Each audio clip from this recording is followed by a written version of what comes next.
The aroma of cheap Chardonnay hung heavy in the community hall. Sarah walked in. Not with me, but with Mark Thompson. His hand resting on her lower back. Gary Peterson, from accounting, cleared his throat beside me, a knowing look. Sarah met my gaze, a flicker of something cold. "We're doing this, Dave," she said, her voice clear. The sticky air of the community hall pressed in, thick with the smell of budget catering and nervous small talk. My plastic cup held a warm, flat beer. Gary Peterson, from accounting at the feed mill, elbowed me gently. His eyes, usually fixed on spreadsheets, were pointed towards the entrance. That's when Sarah walked in. She wasn't alone. Mark Thompson, the man who'd bought out the old Ford dealership just last spring, had his hand on the small of her back. It wasn't a casual touch. It was possessive, almost proud. The ripple of whispers that followed them was as palpable as the bass notes from the amateur jazz band. Gary cleared his throat, a dry sound. He didn't need to say anything. We both knew. The whole town, it seemed, already knew. Sarah scanned the room, her gaze finding mine across the scattered tables. There was no apology, no shame, just a hard, clear resolution in her eyes. She moved towards me, Mark a step behind, his presence a silent challenge. When she reached my table, she stopped, her posture stiff, a slight smile on her lips for Mark. "We're doing this, Dave," she said, her voice carrying just enough to cut through the muted chatter. The words landed in the pit of my stomach, cold and heavy. I watched Mark Thompson nod once, a quick, dismissive gesture.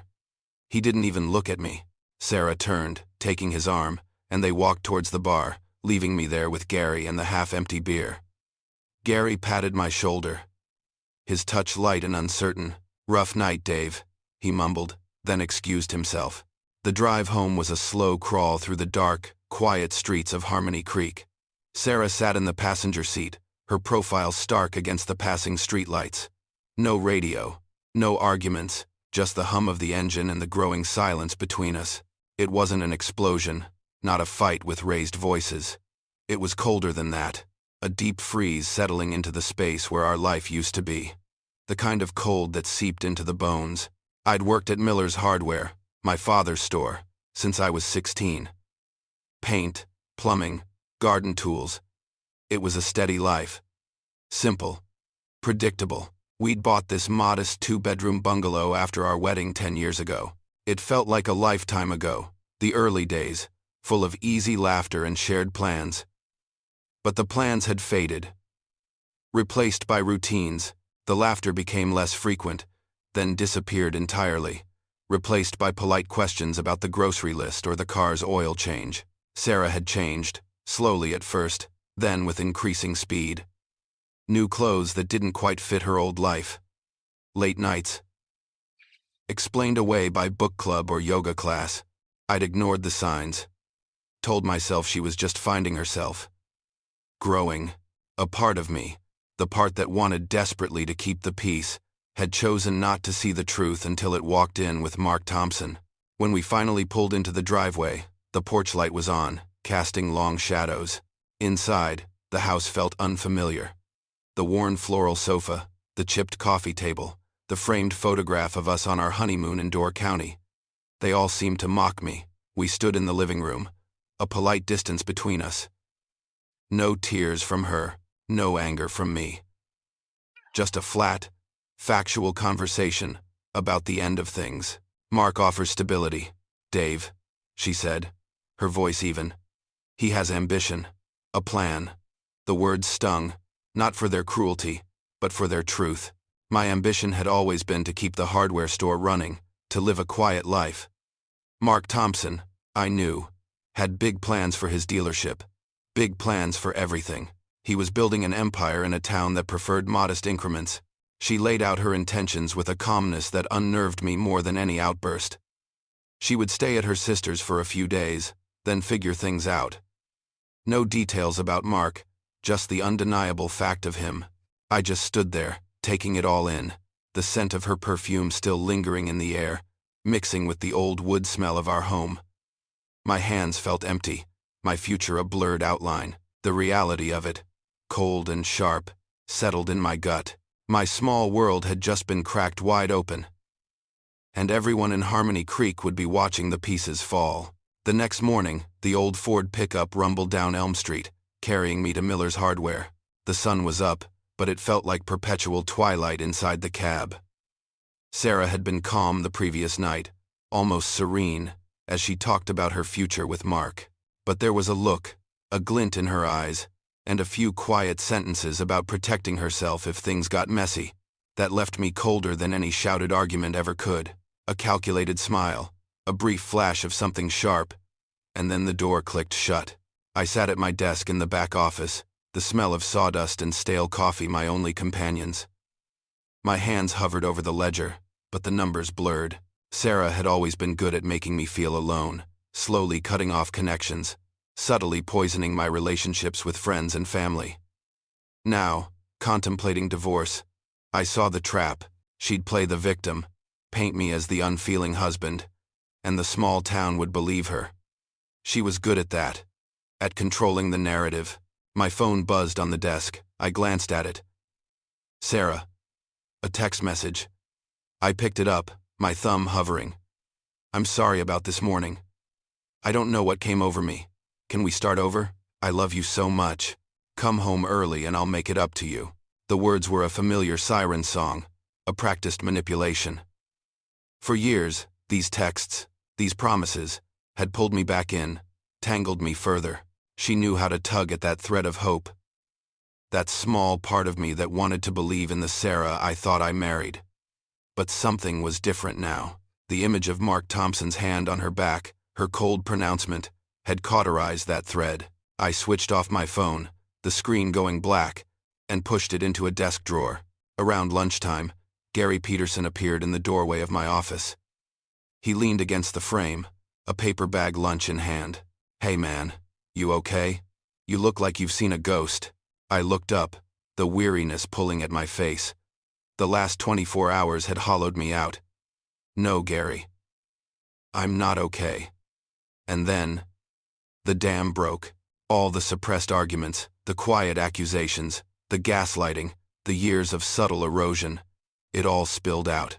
I spoke in a monotone, recounting the slow descent, the feeling of being constantly wrong-footed, the emotional tightrope I'd been walking for so long. Gary listened, his sandwich forgotten. He just stood there, nodding occasionally, his expression shifting from concern to something close to disbelief. When I finished, the silence in the room was thick. Jesus, man. He finally whistled, shaking his head. I had no idea. That's not okay. You know that, right? I know, I admitted, the word a whisper. But I feel cornered. Like there's no way out. She's got me over a barrel. He straightened up, his brow furrowed. My sister, Mary. She went through something similar with her ex. Rick. Not exactly the same. But that feeling of being trapped. Yeah, it got pretty ugly. But she made it out. Had to fight like hell, though. He paused, considering. Look, why don't you come over for dinner tonight? Sarah's at her mom's, and the kids are with my in-laws. We can talk more. A small flicker. A tiny spark in the vast, cold darkness I'd been living in. I might not be as alone as Sarah had made me feel. Yeah, I said, my voice a little rough. Yeah, I'd like that, Gary. Thanks. That evening, Gary's kitchen was warm, smelling of chili and garlic bread. He poured me a beer, a decent microbrew, not the watery stuff from the chamber dinner. He let me talk. Really. Talk. For the first time in years, I recounted more details. The quiet threats Sarah had made about taking everything, about twisting every small argument into a reason for my supposed incompetence. I explained the constant fear of saying the wrong thing, of fueling her anger. The knot in my chest, the one I'd carried for so long, loosened just a fraction. Gary sat across from me, hands clasped, listening. When I finally ran out of words, he took a slow breath. Dave, he said, his voice quiet but firm, if you ever want to fight back, if you want to protect yourself, you're going to need proof. something concrete. Something she can't just talk away. The idea was terrifying and exhilarating all at once. Proof? What kind of proof? My mind raced, trying to grasp the implications. What kind of proof? I asked, my voice barely a whisper, the question hanging in the steamy air of his kitchen. Gary just looked at me, his gaze steady. Whatever you can find, Dave. Something she can't just talk away. The days after my dinner with Gary blurred into a new kind of existence. Before, my vision of Sarah had been softened by habit, by the desire for peace. Now, it was sharper, colder. I watched her, not with affection, but with a new, unsettling awareness. It was like living with a stranger, whose every gesture, every nuance, was suddenly under scrutiny. I started noticing the small things Gary had talked about. Sarah's phone, for instance. It was always in her hand, always face down or angled away from me when she scrolled. Her conversations, once open, now often became hushed as soon as I entered the room. Just talking to Brenda, she'd say, a little too quickly. Her girls' nights out grew more frequent, and her explanations for working late became thinner, more dismissive. When I'd ask about her day, a casual attempt at connection, she'd offer a shrug or a vague same old, her eyes already drifting back to her phone. One Tuesday afternoon, I went to grab something from her car, a wrench I'd left on the floor mat. As I reached under the passenger seat, my fingers brushed against something soft. I pulled it out. It was a scarf, heavy wool, a deep charcoal gray, with a subtle plaid pattern. It looked expensive. It definitely wasn't mine. It definitely wasn't hers. A cold knot tightened in my stomach. The smell of it was faint. A masculine scent. Not the cologne I used. My hands trembled slightly as I held it. When Sarah came home an hour later, I was waiting in the kitchen. The scarf folded neatly on the counter. "Sarah," I started, trying to keep my voice even. "I found this in your car." She glanced at it, and for a fleeting second, I saw it. A flicker of panic in her eyes, quickly masked. Her hand shot out, snatching the scarf from the counter. "Oh, it's just Brenda's," she said, her voice a little too high, a little too fast. "She must have left it when we went to that boutique in Cedar Falls last week." I completely forgot. She shoved it into her purse, avoiding my gaze. "Honestly, Dave, you make a big deal out of nothing. The quick dismissal, the hurried movement, the refusal to meet my eyes. It wasn't Brenda's." The knot in my stomach tightened further, becoming a solid, painful weight. This wasn't just about Mark Thompson anymore. This was a deeper, more personal betrayal. I called Gary later that night, after Sarah had gone to bed. My voice was strained, hoarse. "It's worse than I thought, Gary," I told him, the words tasting bitter. "I think she's seeing someone. Not just Mark, maybe someone else too." There was a pause on Gary's end. "You gotta know for sure, Dave," he said, his voice firm. "For your own sanity. And for what comes next. If this goes to court," a profound sadness settled over me, heavier than any anger. The initial shock of the chamber dinner had been public humiliation. This was an intimate wound, a betrayal of everything I thought our life together represented. I remembered her frantic accusations against me in the past, her certainty that I was lying, deceitful, the cruel irony of it all. How could she accuse me of things she was doing herself? That night, I lay awake, the ceiling fan turning slowly above me, pushing the warm air around. The image of the scarf, Sarah's evasive eyes, and Gary's words swirled in my mind. He was right. I needed proof. Not just for a divorce, not just to prove anything to a judge. I needed it for myself. To prove I wasn't crazy. That my instincts weren't completely broken. The thought of invading her privacy, of searching for evidence, made my stomach churn. It felt wrong. A violation. But the alternative, living in this perpetual state of doubt, of quiet suspicion, constantly questioning my own perceptions, was worse. It was an insidious poison.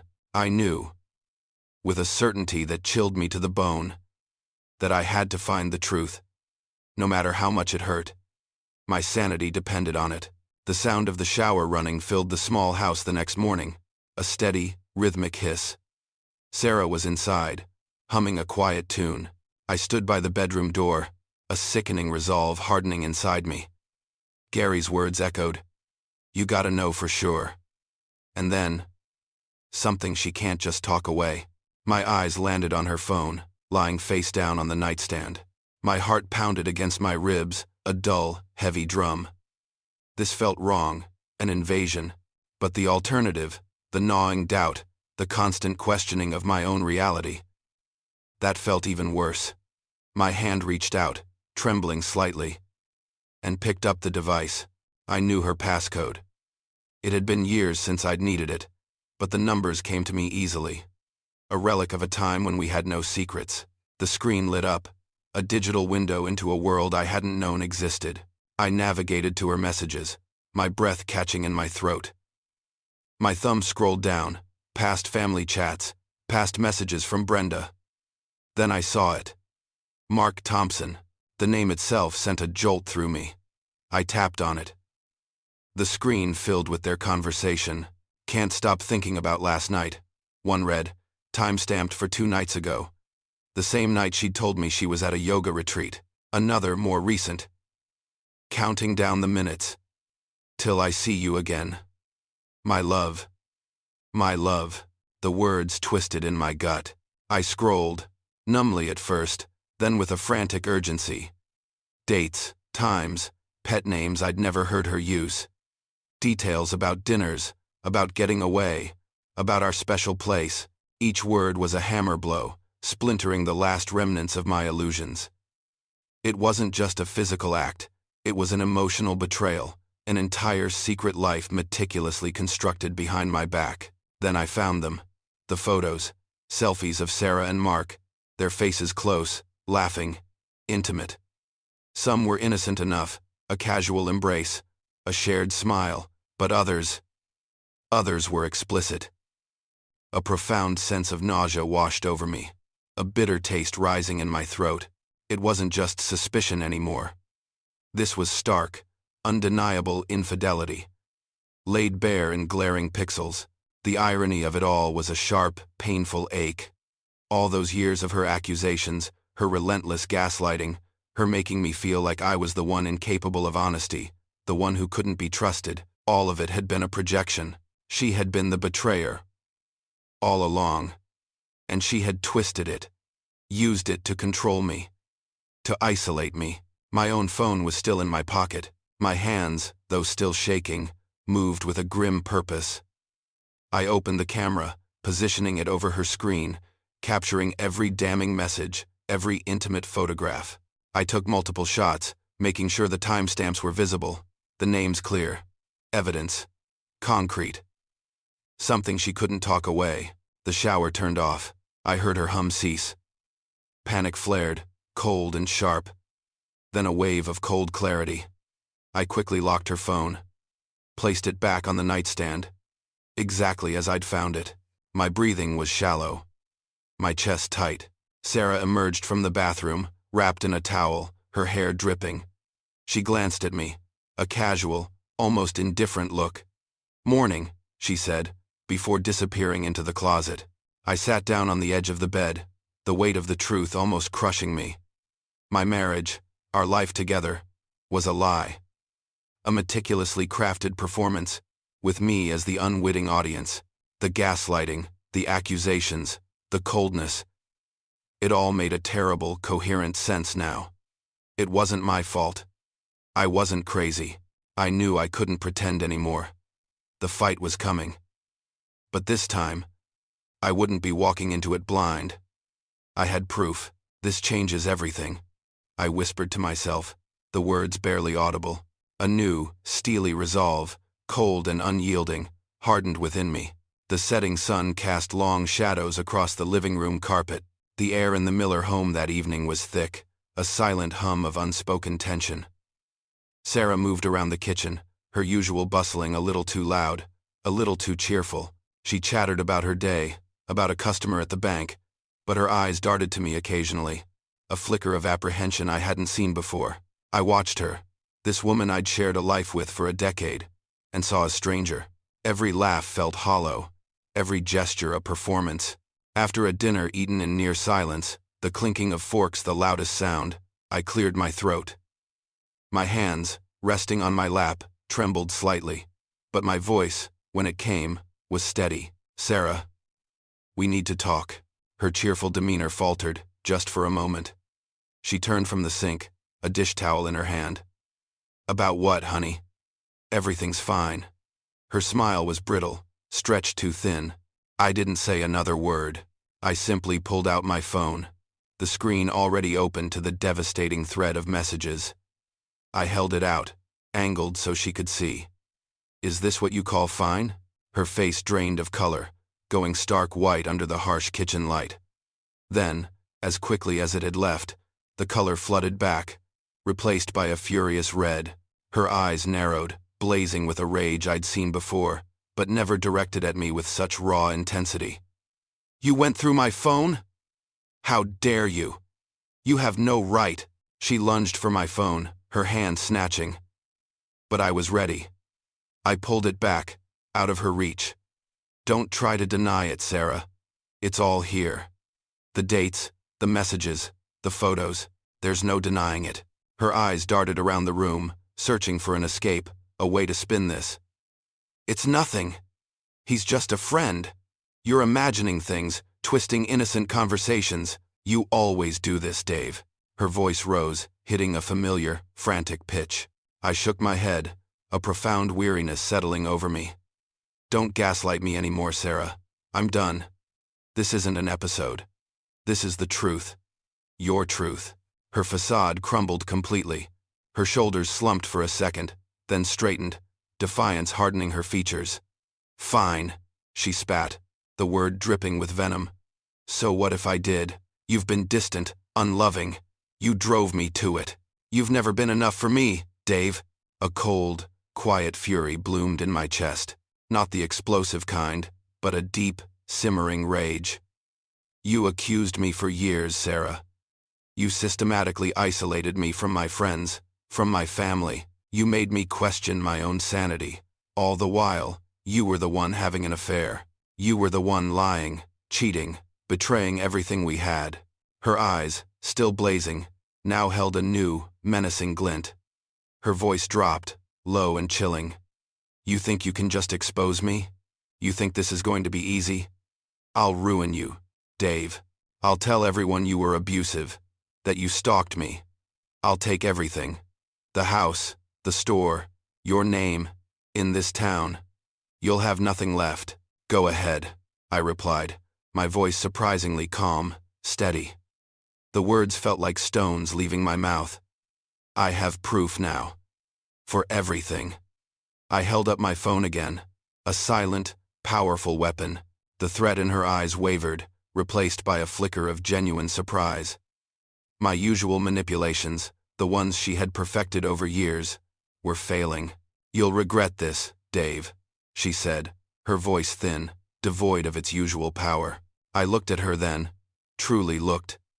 And for the first time, I didn't see the woman I loved, or even the wife who had hurt me.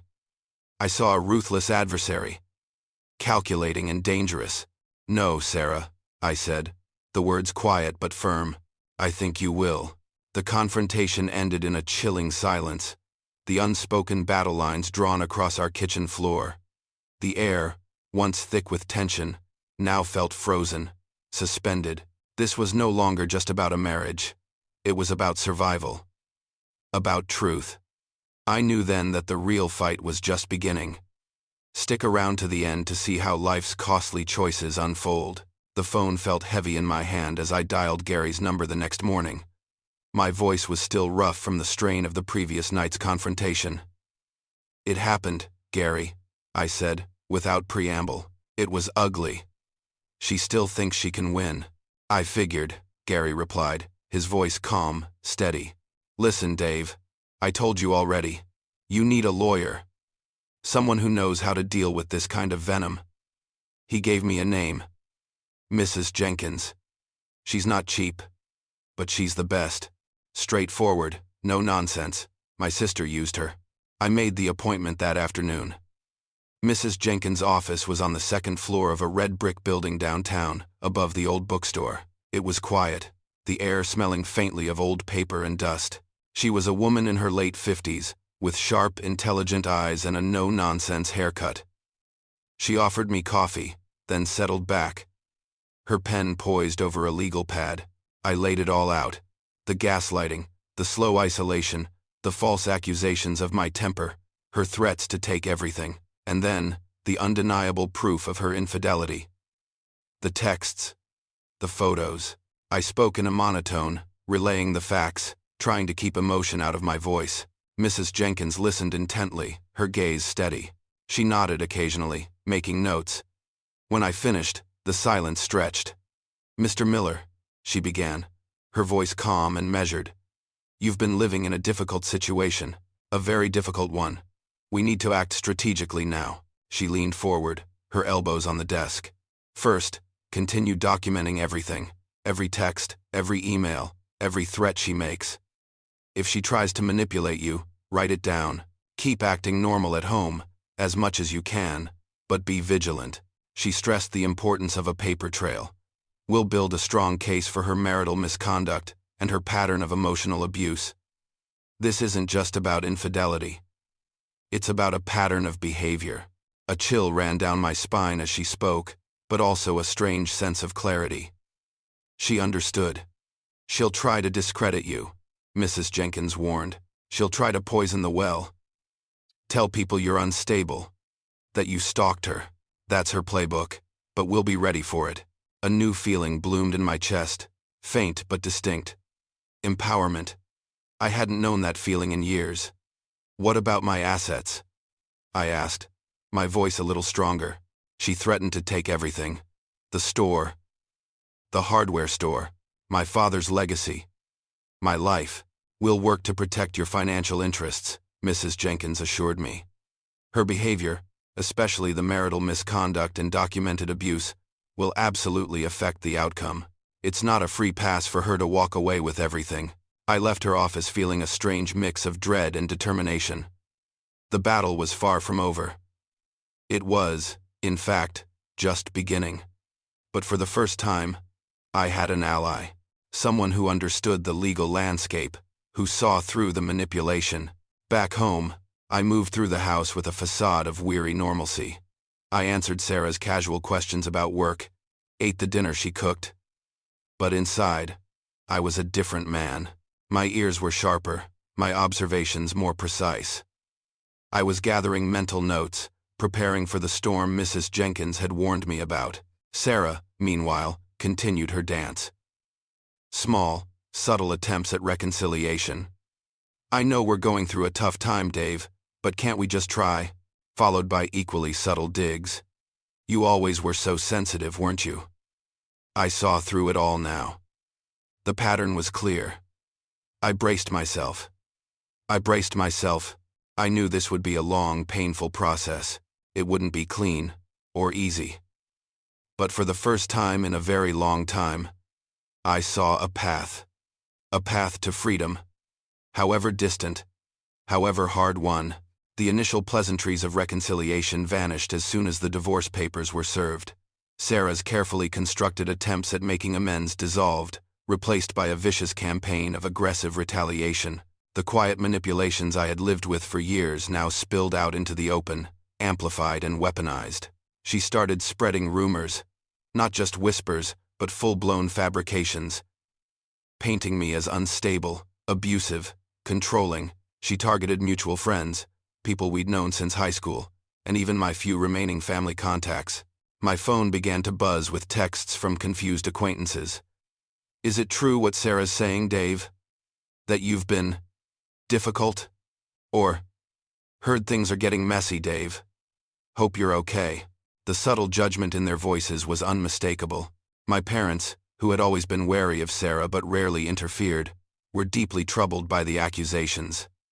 They called, their voices laced with concern, which only highlighted how utterly alone I felt. Sarah escalated her tactics, subtly at first, then more overtly. Texts arrived, not from her, but from burner numbers, hinting at fabricated police reports if I didn't come to my senses. There were veiled threats about involving my workplace, the hardware store. If I pushed too hard, each message, each call, was a deliberate strike designed to erode my confidence, my reputation. I relayed every new development to Mrs. Jenkins. Her advice was always the same. Keep a log, Mr. Miller. Every date. Every time. Every message. Screenshots. Names if you have them. This pattern of behavior is crucial. She explained how we would use it to show her true character, to counter her attempts at victimhood. We were preparing for mediation, the first formal step in the proceedings. The pre-mediation meeting was held in a neutral office, a sterile room with a large, polished table. Sarah sat across from me, her face composed, a forced serenity in her posture. Beside her sat her lawyer, a slick city type with an expensive suit and an air of quiet arrogance. He presented Sarah's demands, a list that was exorbitant, one-sided, designed to leave me with little more than the clothes on my back. He spoke of my alleged instability, my controlling nature, trying to set the narrative before I even had a chance to speak. Then it was Mrs. Jenkins' turn. She spoke calmly, her voice devoid of emotion, cutting through the city lawyer's bluster. She laid out our case, meticulously, factually. She presented the detailed evidence of Sarah's infidelity, the messages, the photos. Then she moved to Sarah's long history of manipulative conduct, the gaslighting, the isolation tactics, the recent campaign of defamation. Each point was supported by dates, messages, logs I had carefully maintained. Sarah bristled, her composure cracking. She tried to interrupt. "That's not true. He's lying." But Mrs. Jenkins just held up a hand, her gaze steady, silencing her. My lawyer continued, detailing the threats, the attempts to discredit me, painting a picture of calculated malice that stripped away Sarah's victim narrative. The hollowness of her claims was exposed, undeniable. The air in the room grew heavy. Sarah's face was a mask of furious indignation, but behind it, I saw a glimmer of something else. Fear. Her lawyer shifted in his seat, looking uncomfortable, his slick confidence fading. He knew their leverage was weak. "Mrs. Miller, Mrs. Jenkins stated, her voice quiet but firm. "Your pattern of betrayal and your deliberate attempts to discredit Mr. Miller will not be ignored. This court will see the truth." I watched Sarah's facade crack. The carefully constructed image of the wronged wife crumbled, revealing the raw fear beneath. The truth, finally, was beginning to have its effect. The meeting ended without a resolution. But a profound shift had occurred. Sarah's absolute control over the narrative, the power she'd wielded for so long, was gone. It was out in the open now, undeniable. I felt a grim satisfaction, a cold triumph. I was fighting back, and Sarah was finally starting to pay the price. Weeks bled into months. The legal back and forth was grueling, a slow, methodical chipping away at the remnants of our shared life. But slowly, steadily, the tide began to turn. Mrs. Jenkins had built an undeniable case, a fortress of evidence against Sarah's claims. Sarah's attempts at defamation, her whispers and accusations to mutual acquaintances, largely fell flat. My careful documentation, the logs of her threats, the timestamps of her texts, provided a counter-narrative too strong to dismiss. When some people approached me, expressing confusion or concern, I didn't have to plead my case. I just stated the facts, letting the truth, backed by the evidence, speak for itself. The revelation of her infidelity fundamentally undermined her victim narrative, both legally and, more importantly, in the eyes of the few people in Harmony Creek who truly mattered. Eventually, a settlement was reached. It wasn't perfect. No divorce ever is. But Sarah didn't take him for everything. I retained the hardware store, my father's legacy, and the bungalow, the small house that had been my anchor. It felt like a victory, not one of triumph, but of quiet, hard-won survival. The divorce decree came through in the mail one Tuesday afternoon, a crisp, stark legal document. I read the cold, formal language that declared our marriage dissolved. There was no elation, no celebratory relief, only an immense exhaustion, a profound weariness that settled deep in my bones. It felt like taking a deep breath after years spent underwater. the pressure finally easing. I started to reconnect with old friends. Gary, of course, had been a constant. But others, like Brenda from the bank, who had believed Sarah's stories, offered tentative apologies. I didn't know, Dave, she'd said over coffee. She was so convincing. I didn't hold it against them. Sarah was convincing. My relationship with my parents, once strained by Sarah's subtle manipulations, began to heal. They understood now, truly understood, the silent battle I'd been fighting. I spent a lot of time alone, reflecting. On trust, on deception, on the insidious nature of control that had slowly tightened around my life. The scars of the betrayal were deep, a constant, dull ache. But there was also a newfound strength, the strength I'd found in standing up for myself, in refusing to be silenced, in reclaiming my own reality. Rebuilding my life would be a long process, I knew that. A slow thaw, after years of emotional ice. The landscape of my existence had changed irrevocably. One crisp autumn day, much like the one I'd met Sarah all those years ago, I found myself sitting on my porch, drinking coffee. The leaves on the old oak tree in the yard were turning russet and gold, a final brilliant display before the quiet of winter. I thought of all the moral compromises, the hidden truths, the ugliness I'd faced, and how, by finally confronting it, a quiet sense of peace had begun to settle over me. I had survived. I had paid my own emotional price, the cost of years of silent suffering and painful revelations. But Sarah had paid hers too, losing her carefully constructed world, her narrative, her reputation in this small town. She had lost the illusion of control. I took a deep breath, the cold Midwestern air filling my lungs, carrying the scent of wood smoke and damp earth. I looked out at the horizon, vast and clear, and felt a quiet readiness for whatever came next. The days after the decree settled into a new, quieter rhythm, the familiar clang of metal in Miller's hardware, the scent of fresh lumber, the mundane rhythm of small-town life. It was all still there. But now, I saw it differently. Each task, each conversation, carried a weight of newfound clarity. The quiet that had once felt oppressive now felt like a comfortable space. The scars of Sarah's betrayal remained, a dull ache beneath the surface, but they no longer dictated my every move. They were simply a part of the landscape now, a testament to what I had endured and overcome. Gary stopped by often, sometimes just to drink coffee, sometimes to help stack a shipment. We didn't talk much about Sarah anymore. There wasn't much left to say. I was rebuilding, slowly, piece by piece. My life in Harmony Creek was simpler, more honest. The future remained unwritten, a blank page, but it was my page. I had learned the hard way about the insidious nature of control, the bitter price of deceit, and the quiet strength found in finally standing up for oneself. The long thaw had begun, and with it, the quiet promise of a genuinely free life. The clang of metal in Miller's hardware still marked the passage of my days. The scent of fresh lumber, a constant. Life in Harmony Creek had resumed its familiar rhythm, but now, I walked through it with a quiet clarity.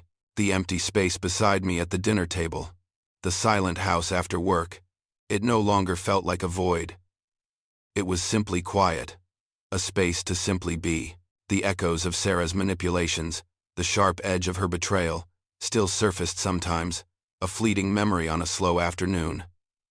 But their power had diminished. They were scars, yes, but also markers of a resilience I hadn't known I possessed. The hardware store, once just a job, now felt like a solid foundation. A place for honest work.